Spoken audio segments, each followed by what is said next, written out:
Good evening, Belize, and welcome to XTV's news broadcast for Monday, October 7, 2024. Making the headlines tonight, PM says New Mexico president reiterated energy commitments. Judge rules against Michael Feinstein on interested parties. Motorcycle RTA claims another life, and police say they had sufficient evidence against man who set his partner on fire. We take our first break and return with the news in detail. With the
Young I am, Marisol, Amaya.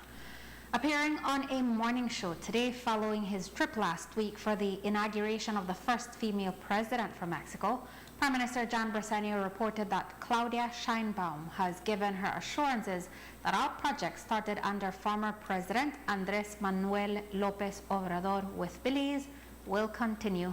The Belize delegation also met with the new Minister of Energy and officials from CFE. The PM said they were given assurances that once 2 new electric plants come on stream for Mexico in the south, they can then increase supply to Belize by 30 more megawatts. CFE currently sells Belize up to 55 megawatts. The last increase figure reported by Belize officials had been 25 megawatts. High Court Justice Rajiv Guniteleki has ruled against Michael Feinstein, who opposed that State Bank Enterprises Limited, currently under receivership, and Operaciones Portuarias S.A.D.C.V. join his case opposing the government's compulsory acquisition of the 24-acre State Bank Island extension. On September 9, Feinstein, who is represented by attorneys Godfrey Smith and Hector Guerra, filed a motion for relief against the government's move. He also sought an interim injunction to restrain the government from taking any further steps to compulsorily acquire the land extension, which is in his name. The government did not object to SBEL and UPSA joining the claim as interested parties. SBEL argued that they are currently in litigation with Feinstein regarding the land extension, which they say should be transferred into SBEL's name. The judge decided in favor of the receiver and UPSA and ruled that as interested parties they will have the right to be heard in all the proceedings of this claim. All parties are to bear their own costs. The receiver is represented by Senior Counsel Dean Barrow and William Lindo, while Ileana Swift is representing UPSA. The government is being represented by Senior Counsel Magali Marin, Deputy Solicitor General Samantha Matut, Jerome Rajkumar, and Jawan Graham, in-house counsel for the Ministry of Natural Resources. A fatal road traffic accident up north Sunday night around 8:20 claimed the life of Christian Baiza. Reportedly, Baiza was riding a motorcycle on the Philip Golson Highway near the San Roman Road junction when he was hit from behind by a Ford Explorer being driven by Gustavo Cardenas. Baiza succumbed to his injuries. ACP Gilberto Romero told the media today that Cardenas is in police custody. Upon the arrival, they saw a motorcycle with damages and a Ford Explorer vehicle with damages as well. The driver of the Ford Explorer was identified as Gustavo Cardenas, and the person driving the motorcycle was identified as Christian Baiza. Christian Baiza was taken to the hospital where he was pronounced dead on arrival. Investigation was carried out and Gustavo Cardenas is in custody pending charges references fatal road traffic accident. So what's the circumstances, if you have any details on that? The information is that the pickup hit the motorcycle from behind, causing the fatal injuries to Christian Baiza. Speeding a factor, sir? We are not sure. That is all information. 30-year-old Karima Logan is recovering from second-degree burns to her neck, hands, and upper body after being set on fire by her common-law husband, 24-year-old Travis Lopez. Reports are that on Thursday night, the couple had a minor argument after which Lopez led Logan outside. There, he reportedly poured gasoline on her and lit her on fire. Lopez then reportedly rushed her to the shower. Logan later told police that the incident was an accident. On Friday, Lopez was arrested and charged with attempted murder for the incident. ACP Gilberto Romero today said the couple has had at least one previous nonviolent domestic dispute issue.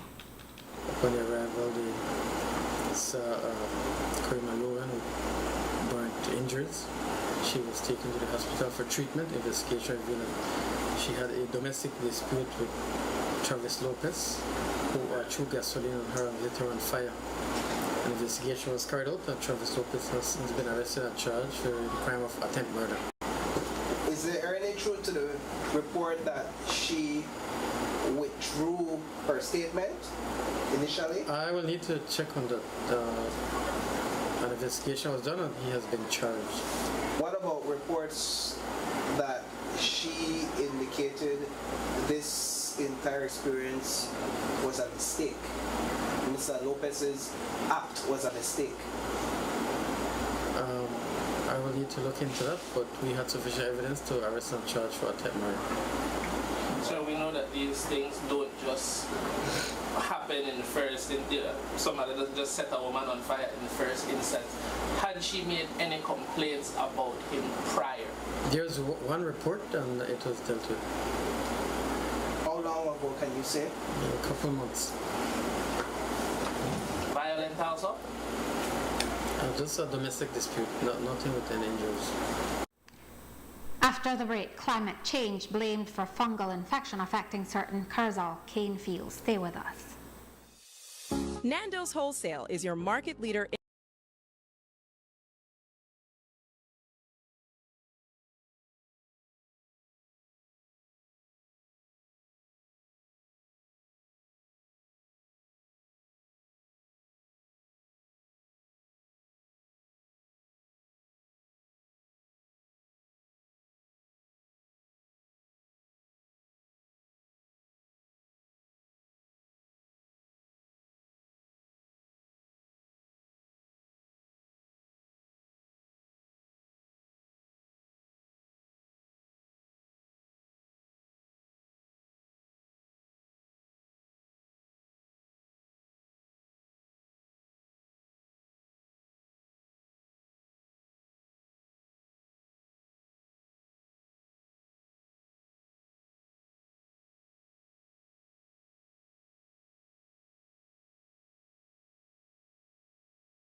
Welcome back. The news continues.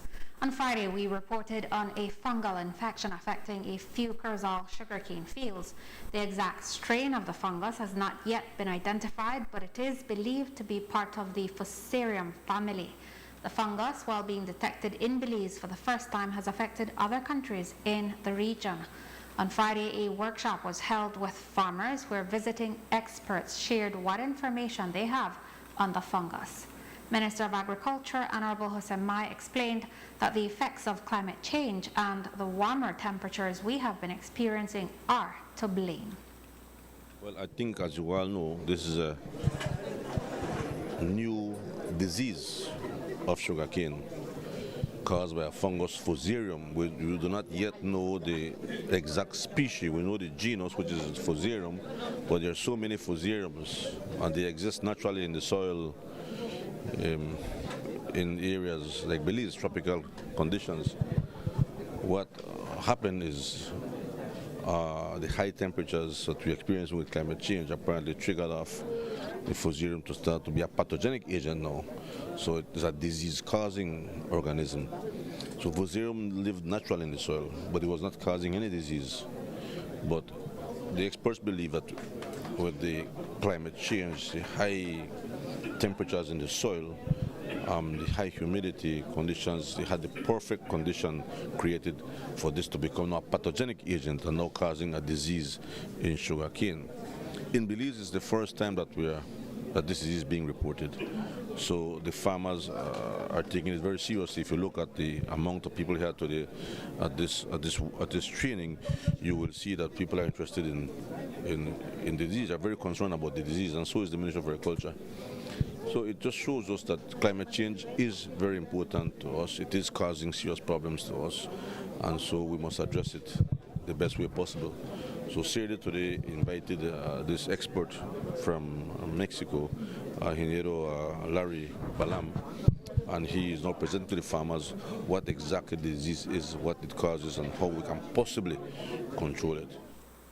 Mai said that this latest infection, along with the recent sugarcane froghopper infestation, have caused financial setbacks for farmers, but he believes that with cooler months ahead, the situation will begin to improve. We just finished combating froghopper in sugarcane, and it's a very expensive operation to control froghopper.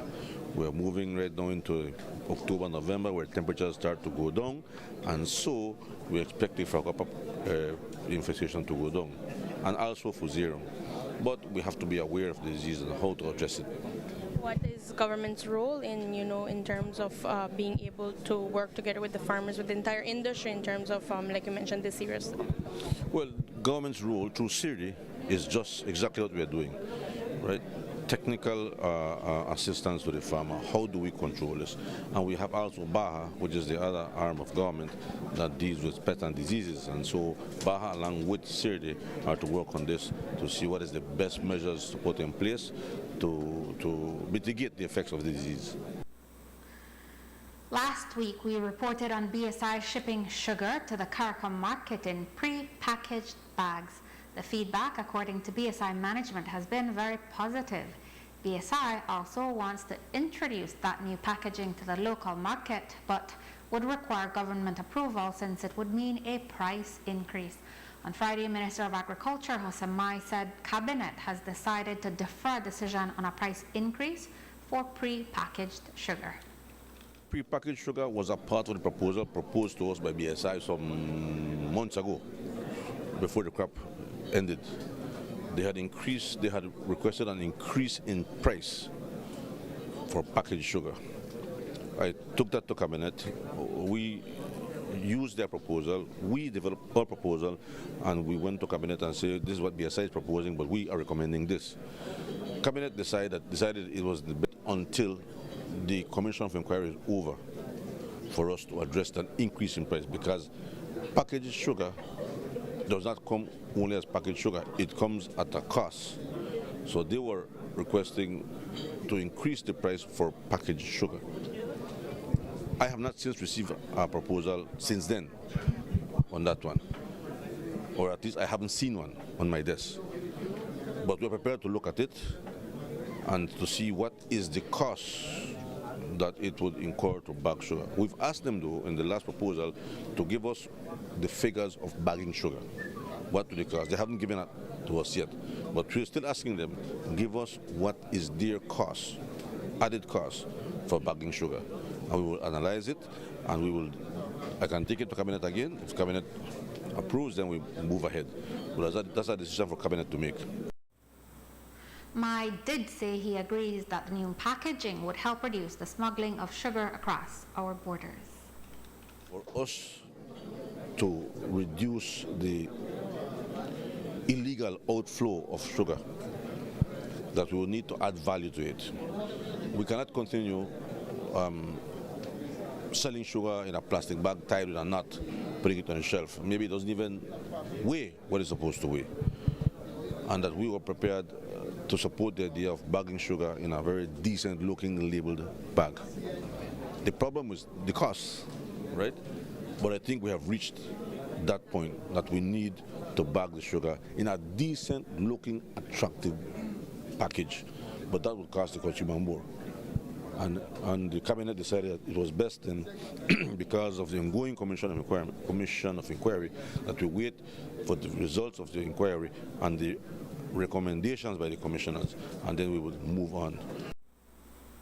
In more sugar news, the report from the Commission of Inquiry into the Sugar Industry in Belize is still expected to be ready by November of this year. The Minister of Agriculture said changes, which are very much needed, are expected to come for the industry as a result of the inquiry.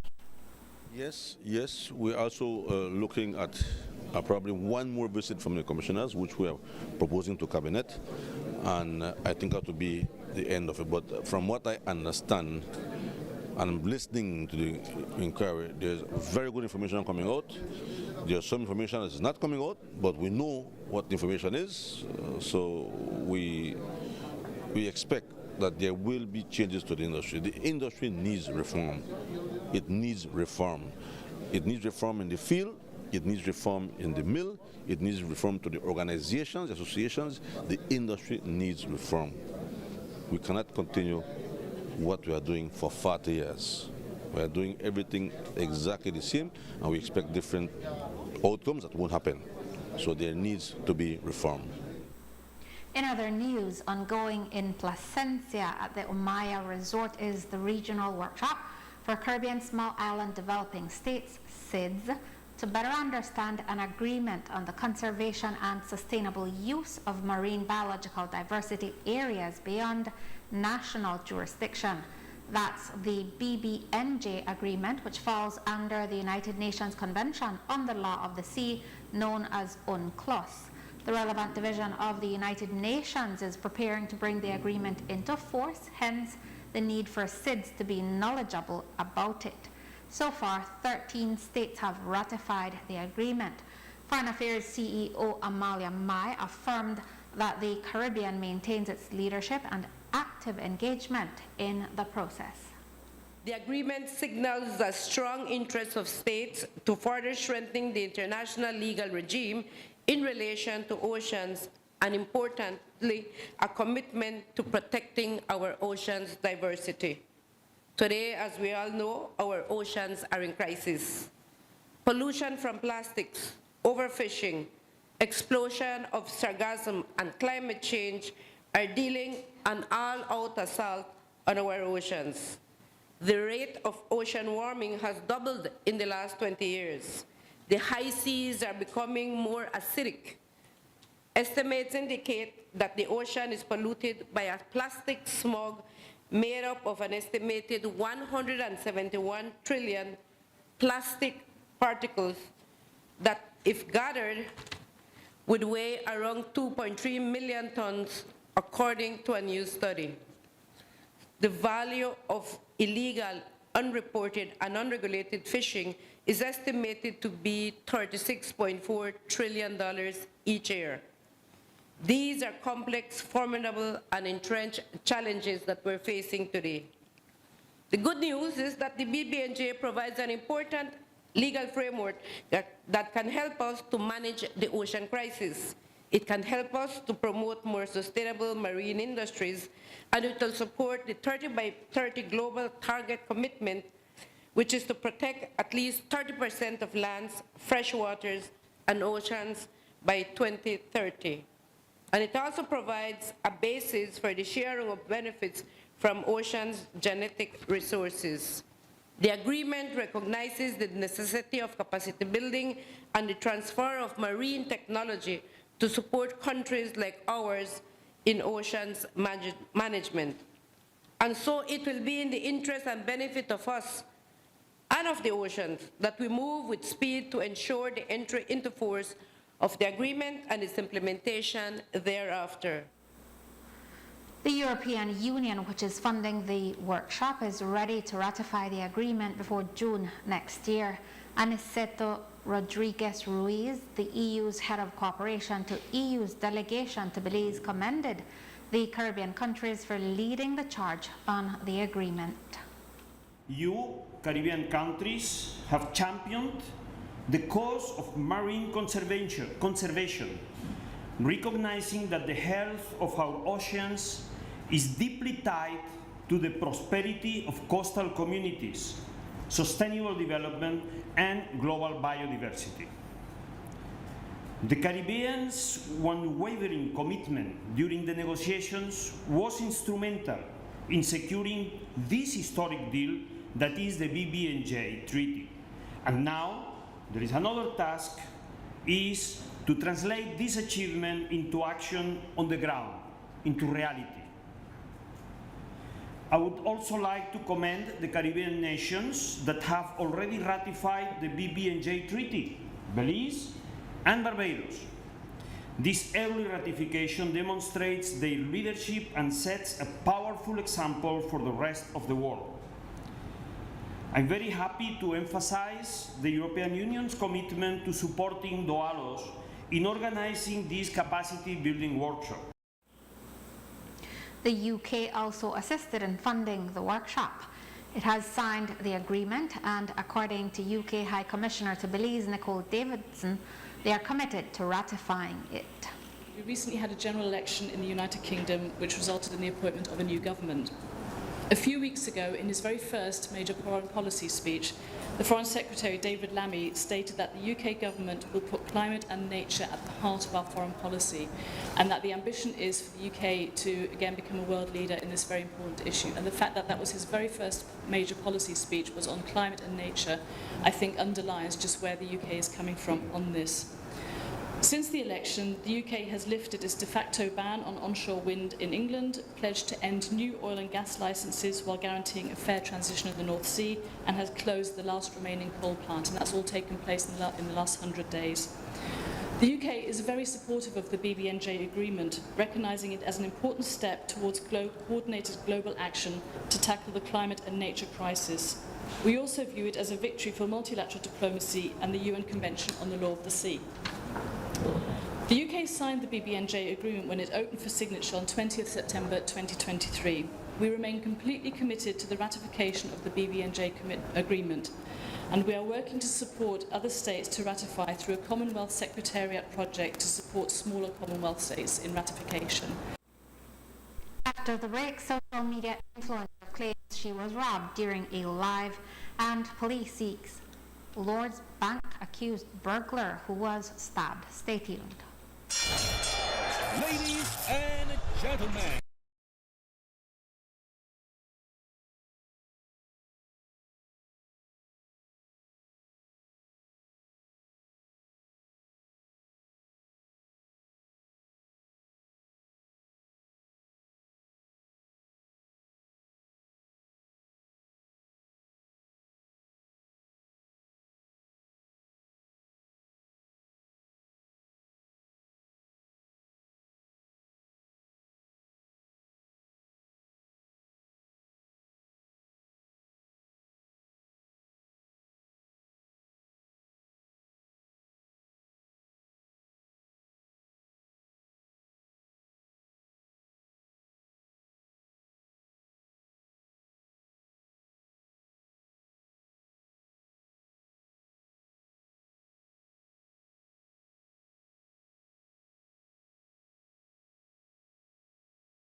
The Ministry of Home Affairs and the University of Belize signed a land exchange agreement on Friday after 2 years of negotiations between the university and the National Forensic Science Service, NFSS.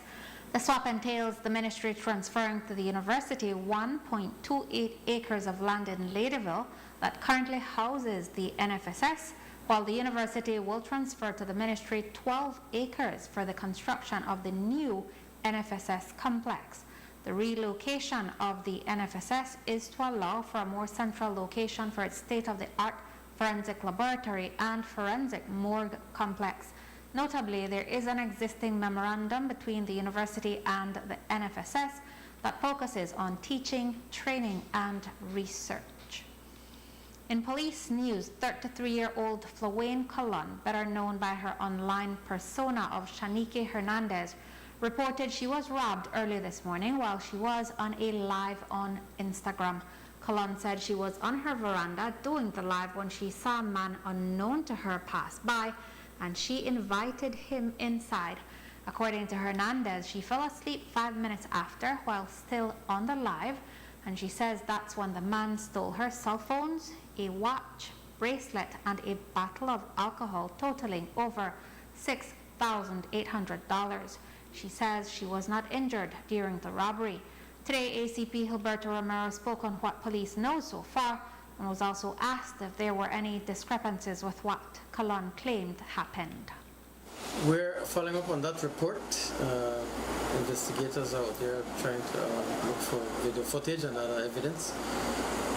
That is the information we have, that 2 cellular phones were stolen. And we have no suspect at this time. Has the Colon victim come forward to police to withdraw any of her statements? Is police questioning anything that she has said? Is there perhaps holes in her story that the police is trying to fill?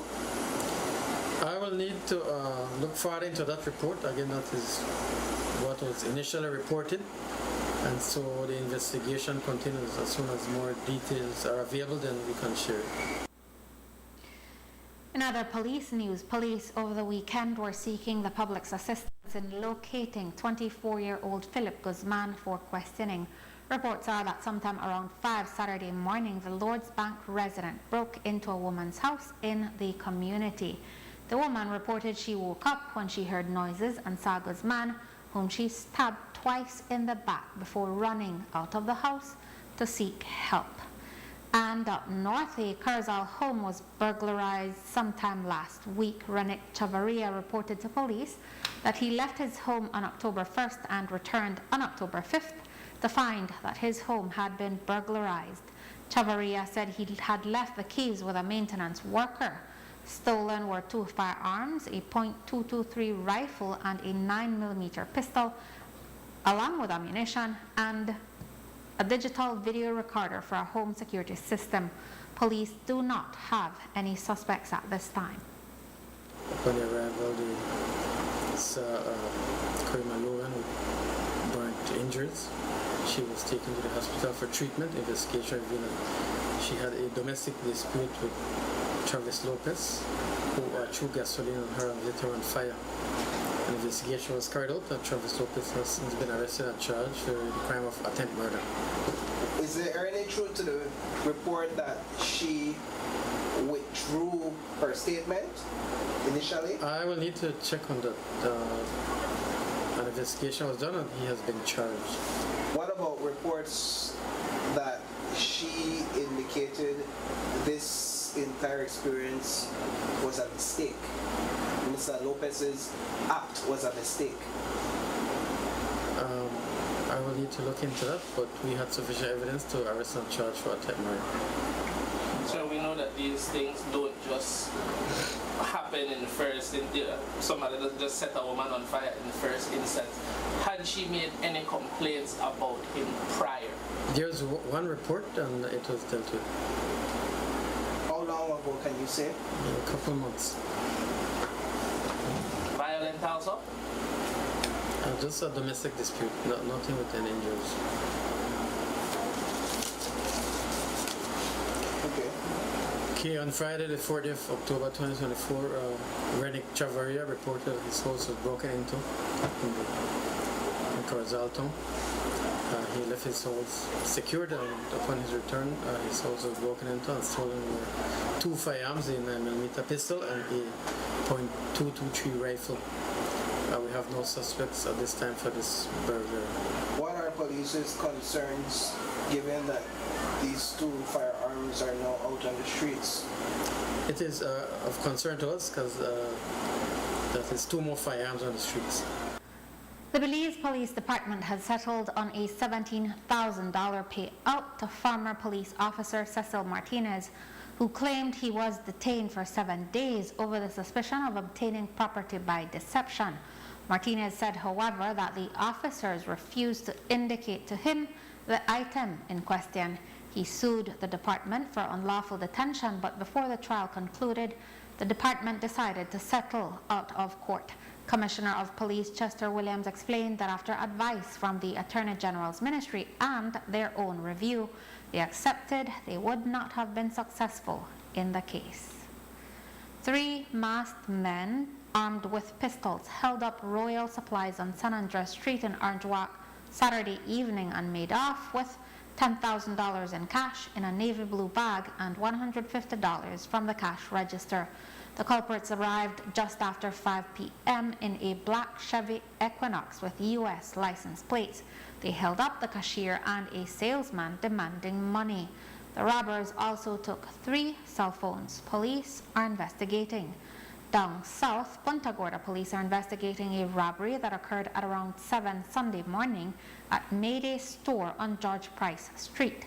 The same establishment had been robbed in January of 2023. The owner, 47-year-old Waikun Lee, was cleaning the refrigerator when 2 armed men with their faces covered barged in. Lee tried to escape, but he was dragged back inside, and he and his wife were taken to the cash register. Lee was struck to the head. The assailants then escaped with reportedly a few $1,000s. Police are reviewing surveillance footage. ACP Gilberto Romero said they are seeking 2 suspects. Okay, on Sunday, police responded to the report of a robbery at the store in Punta Gorda town. Upon their arrival, Waking Lee reported that he was held up by 2 male persons armed with firearms. They held him up and his wife. They then proceeded to the cash pan and stole an amount of cash. Thereafter, both male persons fled from the area.